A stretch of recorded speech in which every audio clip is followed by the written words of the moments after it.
Hello, my friends, and welcome to another episode. I'm so excited that you are here. I'm finally back for a new episode. I usually put out a new episode every week. And if you're watching on YouTube, I apologize that the last 2 weeks I have just rerun an old episode before I had started YouTube. So it was just audio only. I only put it out in the podcast. Maybe a good reminder to subscribe to the podcast as well. But I hadn't been able to make a video because, as you can probably still hear, I got the illness from hell. I was sick for like 3 weeks. I got a sinus infection. It was bad, and it was the most I've been sick in a really long time. I know this year they say that the cold and flu season is brutal, and I can attest to it. Me and my children all got extremely sick. Luckily, we are all a lot better. I still sound like this, so you're going to have to deal with it, and I apologize for disappearing on the YouTube, folks. But I'm back. And I've been thinking about this topic for a while. I wanted to cover. I did an episode, I think now with the replays, probably 3 or 4 episodes ago, and it was about how you shouldn't do it alone, about the answer to so much of our struggle is community, about how important it is. And I gave you some steps on like how to find a community or how to start building community. But I wanted to expand on that topic because I'm so glad that the conversation around community is being had about how we are seeing that we are lacking community and how much that is a problem. And we do talk about it right now. If you go on social media, there's a lot of conversation about how capitalism really thrives on keeping us separated, on this hyper-individualism, because instead of, asking your friend for a ride to the airport, you get an Uber. Instead of burdening your friends by staying at their house, you rent an Airbnb, right? You're spending more money to make sure that you don't ever inconvenience anybody else. And that is what capitalism thrives on.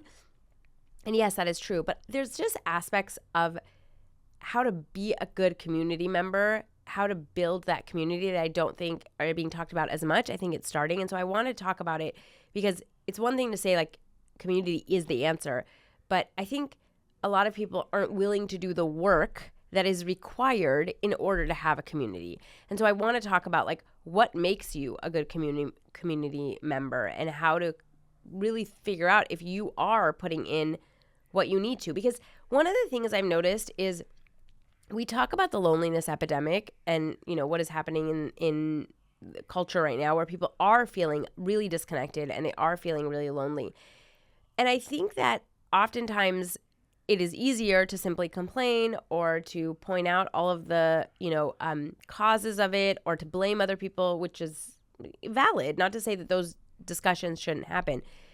But I always think about well, what are you doing to contribute to your own loneliness, not as a way of blaming, not as a way of being it's your fault. No, you're in a society that has sort of created this situation, and yet I think some people still have community. And I look at the difference, and this is something I've thought about for a really long time because I have grown up in a culture that is very community based. I grew up in a culture that is very much more focused on the group than the individual. And then I grew up in America, which is more focused on the individual than the group. And so I've constantly compared the two. And I will say there's pros and cons to both. Before we even start this discussion, I want you all to know that with anything that we talk about or anything, even on social media, you have to look for the nuance. Our culture is so obsessed with black and white, like right and wrong and the good and bad and canceling and, praising, and this person is saying it the right way and that person is wrong or whatnot. And typically the truth is somewhere in the middle. And there is, if you listen to the podcast, you know that I talk a lot about 50-50, about life being 50-50, about how there always is kind of good and bad. And I think it's the same with this. As I've observed both cultures that I've grown up in, there's pros and cons to both, okay? The reason that I think individualism there was a rise of individualism is that there are a lot of downfalls to community. One of them being that there is it's inescapable to be a part of kind of groupthink. You are either kind of in with the in crowd, so to speak, or with what is quote unquote normal in that group, or you are ostracized. And so I think for a lot of people who maybe their lifestyle was different or they were different or whatnot, it's very easy to feel rejected by a community or to feel harmed by one, to want to go and find a different community. And I think that is something that's really beautiful about individualism, is like knowing that like just because I feel different doesn't mean there's anything wrong with me, but like I don't need to subscribe to maybe some really harmful beliefs that this community has or whatnot. So I don't think that it's like, you throw the baby out with the bathwater. Like I think there is a lot to be said for certain aspects of individualism, of really learning about who you are and being grounded in that and loving that and protecting that. That said, I think that also, with like anything, like any pendulum, it can swing too far to the extreme where we do become an island, where we decide like, well, I have to protect myself so much, and we sort of make ourselves these really fragile things where I can't have anybody that disagrees with what I think or comments on the way that I live or gives any type of negative comment. And that makes it almost impossible to be in a part of a community.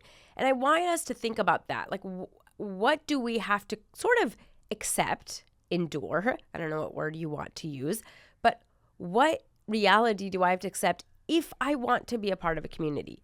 I recently saw like a TikTok where somebody had made it and said, everybody wants a village, but nobody wants to be a villager. And I saw another tweet where somebody said, something like annoyance is the price of community. And both are so perfectly, they perfectly encapsulate what it actually means to be a part of community. Because everybody wants community. We all want to feel connected. We all want to feel loved. We all want to be supported. But we don't want to deal with the annoyance that comes with that. And so I want us to really think about, if I'm really serious about wanting a community, what am I willing to put up with? What am I willing to do? Okay. The first thing that you have to understand if you want to be a part of community is that you have to help people. You have to also give. It's a give and take. And in order to, create these natural connections, you have to give without expectation. It cannot be like a tit for tat. Like, I drove you to the airport because I know I need a ride to the airport next week. It's simply caring about the people that you are in community with. It's doing it in order to show community care. Is to show like somebody is in need or needs something, I'm willing to help. Okay. And oftentimes it may not even be quote unquote help. It may just be showing up, right? So all those things where like we see all those memes where we're all like hoping that people cancel plans. And I get it. I feel the same way. It feels so much more comfortable and enjoyable sometimes to just be at home. Half the time when I get invited to things, I don't want to go. And I'm like, I don't want to have these conversations. I don't want to be out there, whatnot. But that is the cost, right? Showing up for people when it's their, baby shower, or when they're opening their business and they're having a premiere or whatever it is, they're doing open mic night or whatnot. It is these sort of like, it's almost like depositing in a bank, right? Like you're depositing this goodwill that you show up for your people. And that requires you to be outside, which is a lot for a lot of us. A lot of people don't like being outside, which I get, but your community is not going to just be in your home. And so again, when people tell me, even if they want to build a community, let's say for their job, right? Or they want to build a community, they say like, oh, I don't have any connection with my coworkers. I'm always curious of like, do you put in effort to make connection? Do you go out to, let's say, happy hours? You don't have to have a community with your coworkers, by the way. You don't have to have community. You can decide who your community is. But if you do want to build that, you have to look in the mirror and ask yourself, am I doing the things that cultivate a community, right? Am I connecting with people, right? Am I like giving, helping, showing up for the people that I want in my life, especially when I would say it is not in my benefit. Of course, it's easy when we want to go to something, right? When it's your best friend and it's a party you want to go to, or it's, somebody puts together a book club and you love books and, that's your cup of tea. Those are easy to show up with. But that's not going to be the case all the time. And that's okay, right? It could be like I know for me, I'm a part of a very tight-knit community with my family and, family friends that I've grown up with. And there are tons of events that I quote unquote have to. I don't have to, but like I'm sort of expected to go, and I do feel obligated to go, and I do. And there's some that I love. There's some with a lot of my favorite people, and it's going to be my type of party or event, and it's, at times that I like, and it's great. And then there's tons that I don't, that it's just going to be a drag, that it's, going to a graduation that I don't want to sit in the sun and listen to the 2 hours of graduation, or maybe a baby shower that's not that exciting, or I don't know the person that well, and it's like the child of somebody that's close to my mother or whatnot. And yet all of those are also still part of community, because I know that when I have something or when I need something, not everybody is super thrilled maybe to be there. Not to say that they're not happy, but like maybe it's not their favorite thing to do. And yet it's all a part of this kind of culture of give and take, right? And so you have to be willing to give. You have to be willing to inconvenience yourself. You have to be willing to do things that you don't want to do. The second part of that is you have to be willing to get help. This one seems a little counterintuitive. Like it seems like one of the reasons we all know, like the reason you want a community is because you want people to show up for you.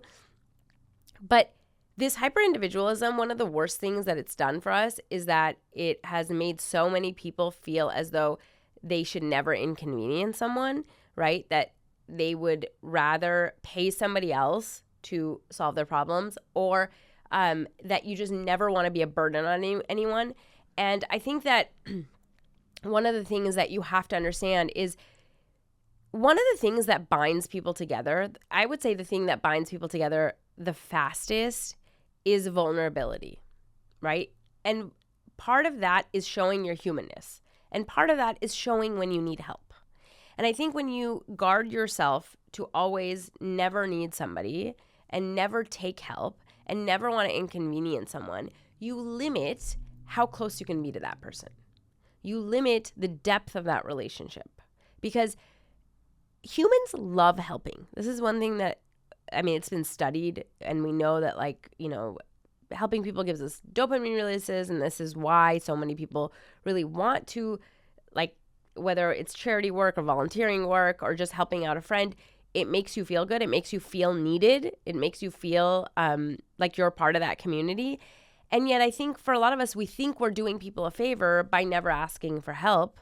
I think we think I'm being a better friend because I'm not burdening my friend. I'm not asking my friend for that ride to the airport, or I'm not asking if they could show up to this thing, or, I'm being easy breezy about it. And the reality is I think a lot of us stunt the relationships that we could have.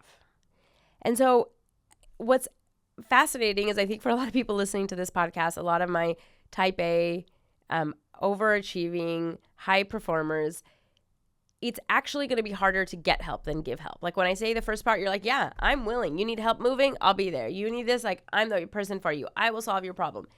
But when I need it, am I willing to ask for it? Am I willing to be vulnerable and say hey, I'm feeling lonely and I would like more, you guys to come over, or whatever the ask is for, right? Whether it's, a task, or whether it's just emotional, whether it's opening up and getting people's support, whatever it might be. If you're not willing to get help, you're not really in a community. That's where a lot of I think the people pleasing and the burnout comes in, because if you never get the support you need and you're just giving, then yeah, it is a burnout to have a big community. It is a burnout to be close to other people because you're just used to giving all the time. Where it becomes really ideal is when there can be this exchange. Again, not tit for tat. Some seasons you are going to help more. You don't need as much help. And then other seasons you do. And when you do need that help, it is incredible. It is an incredible gift to have. I know for me, when I look at,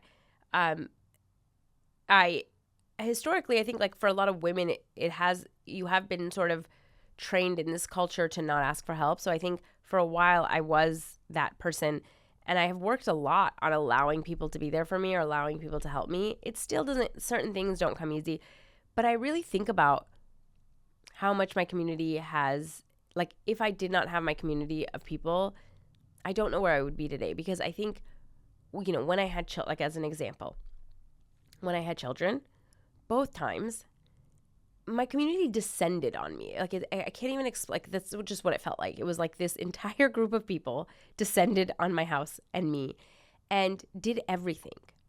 Cooked, showed up and held my baby so I could, go take a shower, bought me the things that I needed, brought things when I ran out of them so I didn't have to go to the store.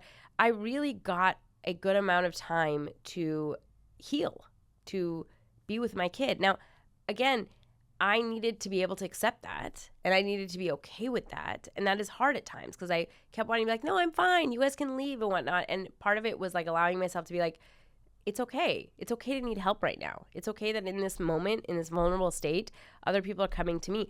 And then in return, I do the same. When my cousins have kids, or when, a family member gets sick, we all kind of descend on that family. But that only comes because there is this constant kind of give and take, And part of this whole give and take, I would say the last thing, like I already mentioned it, but I loved this tweet that somebody put out where it said, annoyance is the cost of being a part of community. I remember having this conversation with one of my cousins because he was really upset that people were all up in his business, that people were giving their unsolicited advice or unsolicited thoughts about his life and what he was doing. And he was really frustrated about it. And he was really frustrated at our culture, at a lot of the stuff within our culture, which, fair enough. It's not to say that it's not beyond reproach or criticism, but he was sort of lashing out at people in our family, like, about leaving him alone. And one of the conversations I had with him was, okay, that's fine. You can do that. You can set that boundary, and you can decide that you don't want people in your life, but then you don't get to call them to come help you move, right? You don't get to have them there when you're sick because you want, your mom or your aunts or whatever to make you soup. If you are willing to be a part of this community, part of it is that, like, if people are going to be there for you when you need them, if people are going to be there for the fun and, so that you aren't alone on Friday and Saturday nights and you have somewhere to go and people celebrate your birthday and you have all of these things that make, life fun and worth living and create this level of, like, tribe, then they are also going to have opinions on your life. They're also going to voice those opinions. They're also going to get annoyed or have their own preferences or get offended. Like, there is no way to have these dynamics with humans and not have that. And I think for a lot of us, one of the things that I've noticed with self-help, especially personal development in kind of the Western world, is, we talk a lot about how capitalism creates individualism, but I do really think that, like, personal development also adds to it, because there is this narrative and these ideas of, like, setting boundaries and making sure nobody ever crosses your boundaries. And I remember reading memes where it says, like, if they drain your energy, they don't deserve access to you. And I remember even reading that, and I'm like, have you met humans? Every human drains your energy. Like, what does that even mean? Like, if anybody drains my energy, I need to cut them off? That's wild. That's a wild take to take, right? Now, again, everything is nuanced. So I'm not saying if someone is abusing you or if somebody is regularly pushing boundaries and causing harm, emotional or physical or whatnot, yes, of course, we need boundaries. We need to be able to say no. Like, you guys, I talk a lot about people pleasing and the resentment that comes up. And there is a time and place to say, like, no, like, I can't, like, you get to still decide what you can and can't do, right? So it's not to say that it ever has to be all or nothing. But I think that those concepts have gone really far and have really hurt a lot of us, because they've created this idea that everything has to be high vibes. And I always have to feel good. And everybody has to, be on the same page. And if they ever say anything that I find annoying or disrespectful or whatever, then I have to cut them off. And I have to speak my piece. And I have to confront this or whatever it is, whatever it might be. And I think that that's just the antithesis of being in a community. Because there's a million, it's like a million different grievances. Of course, it's like, well, I feel a little slighted here because this person invited everybody over but not me. And I feel, whatever. And I just go back to like, that is the cost of being in a community. Of course that's going to happen. Of course there's things you don't want to do. Of course people are going to have opinions about you and they're going to voice them and they're going to tell you. And you get to decide what to do with that. Now, for me, one of the reasons I love thought work, one of the reasons I love doing the mindset work that I've had is because it has helped me manage my own mind so I don't have to change anybody else. I don't need other people to bite their tongue and not tell me what they think about what I need to do. I just don't let it rile me up. When my family, who still, by the way, to this day, 10 years later, makes comments about the fact that I should go back to law or they should like asks me questions, I don't get frustrated by it. I just like, it's laughable to me. Like I really do have the mantra of like, they don't need to understand me. I understand me. They don't need to know accept what I'm doing in my everyday life. I accept it. I know what I'm doing. My husband gets it, right? Like I don't need them to understand that. And that has helped me not need to put up boundaries, right? Not need to be like, you don't get to say that to me, or what's it to you, or like blow up, right? It's like, okay, you can think whatever you want. You can have tons of thoughts. People can have thoughts about whether I should have another kid or not, or whether I should have had kids, or if you do or don't. And a lot of us get so riled up and get so offended by whatever it is the conversation, like, why aren't you married by now, or whatever bullshit people want to ask you. And I think that when you realize like part of it is this triggering insecurity that we have within ourselves, and so we don't want to deal with it. When you deal with it yourself, when you deal with your own thoughts, it becomes easier to say no thank you, or say like, yeah, I hear that that's what your experience is or what you think, but I don't want that, and move on and have the rest of the community still be a beneficial thing, as opposed to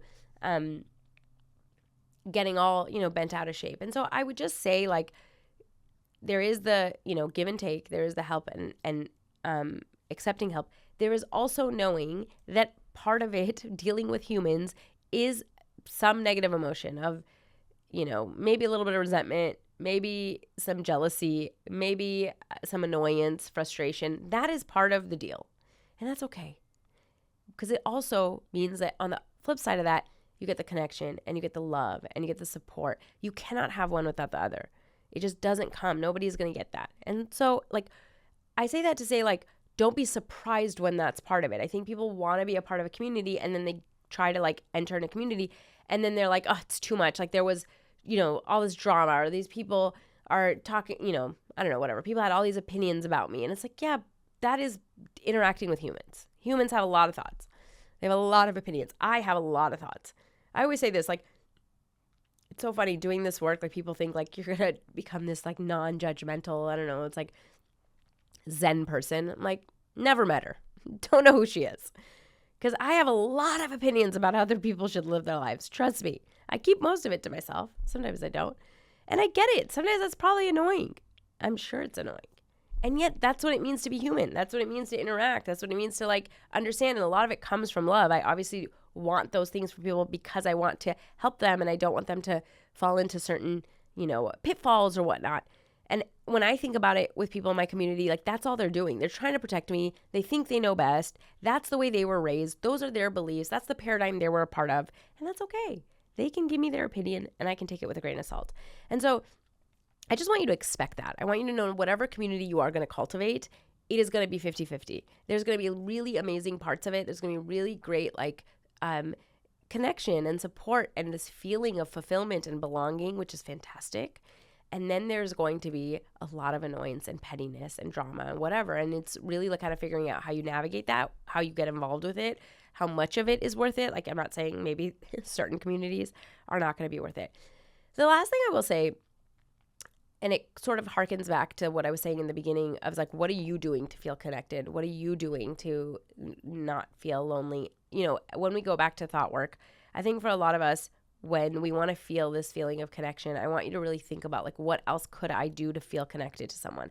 And stop worrying so much about what they're doing. Like I used to think like, well, if my friends liked me, they would text me more or they would make plans more. And then I realized, okay, what I want at the core of this is I want more plans with my friends. So why am I not reaching out and making plans, right? I'm stuck in my head with these thoughts of like, no, they'll probably get annoyed or they probably hate me. And what was interesting is the more I leaned into like, if I want to feel the feeling of connection, what are the actions I would take when I feel connected to someone, right? What would I have to think in order to feel connected? When I doubled down on that, it was wild when I saw the difference in relationships. Like the more I started pouring into them, all of a sudden that connection got stronger. That connection within me felt stronger. I loved them regardless of what they were thinking or feeling. I was after my own feeling. And my feeling of love came from me thinking really good thoughts about them and thinking, I want to see this person. Let me message them and see if they want to have lunch. Let me see if they can have coffee. And the more I did that, the more I started creating the bonds that I wanted instead of sort of waiting and thinking, well, they don't ever reach out, which means they probably don't like me, right? And so, again, another plug for like why you need to manage your own mind. But I really think about this. Like, I think about this even in communities that I'm in that's not within my family. I think about, like, let's say if I'm in an online community. The people, yes, there's somebody that maybe is running it, but you make it what it is. I notice so many people, like I go into some communities and you can always see that there's people that are active, people that are involved, people that are asking and getting help, people that are getting what they came for, they paid to be there or they didn't. And then there's people that are just wallflowers, that are just kind of lurking. Now, there's no shade. I do that too. There's a lot of groups that I don't necessarily want to be that involved in. I need a couple of things, so maybe I don't get involved. But I have been more conscious in certain groups where I do want to get a lot out of it, where I do want to get the results that I want from that thing. And I realize, like, I'm a part of this community. If I'm going to get the experience, then I also have to put into it, right? I know it feels uncomfortable. It feels better to just lurk. It feels better to just scroll through, like, the community page and see what other people have written. But it doesn't work without me also being involved, because then nobody else, if everybody thought that, then nobody is actually being involved, right? And so I push myself to kind of think about, like, what is the type of community member I want to be? What kind of community do I want to see? If I want to see a thriving community where people are involved or answering questions or whatnot, then I also have to be vulnerable and ask the stupid question or post the thing that I'm afraid people are going to judge me for. And so, even within that, every community, every group that I've gone into like masterminds or group programs or memberships. Every time when I do that, I get 10 times more than in programs that I don't kind of show up in, obviously, right? Like, it's an obvious statement. And yet every time I do it, I'm like, oh, I'm so glad I showed up fully. I'm so glad I decided, like, I'm going to get the most out of this community, which means I have to decide how I'm going to show up in this community. And I show up fully and I reap the rewards and I actually get what I paid for, right? So I say this regardless of whether it's like a paid community, whether it's family, whether it's, a hobbyist group that you're a part of. I want you to really just think about, how do I want to show up as a community member? What makes me a good community member? The more you think about that, the easier it actually becomes to create and cultivate a community. When you are thinking of, like, I just need to find some community that I can go be a part of, that I can kind of drop myself into, that energy rarely ever works, because you're not willing to kind of put in the work that it actually requires to create those things. It's sort of like, I want to be dropped into something that took a lot of time for that community to build, right? Like, when I think about my friends or my family and the community we have, it's not like it was built in a month. It's years of give and take that cultivate these relationships. And so if you're willing to kind of put in that work and figure out, like, how do I want to show up as a community member? What is my idea of a community member? What is that going to require of me? How much more vulnerable do I have to be? You will get so much more out of any community that you join. All right. That was kind of long, but I think that community is extremely important. I think that it is the basis for a lot of our own our happiness, and it just makes life so much more fun and so much easier. I really think about how having that support is night and day, but it does require a lot of work. It doesn't come easy. And so if you're willing to put in that work, it's absolutely worth it. All right, my friends, I hope this was helpful. And I will be back next week, hopefully, with another episode.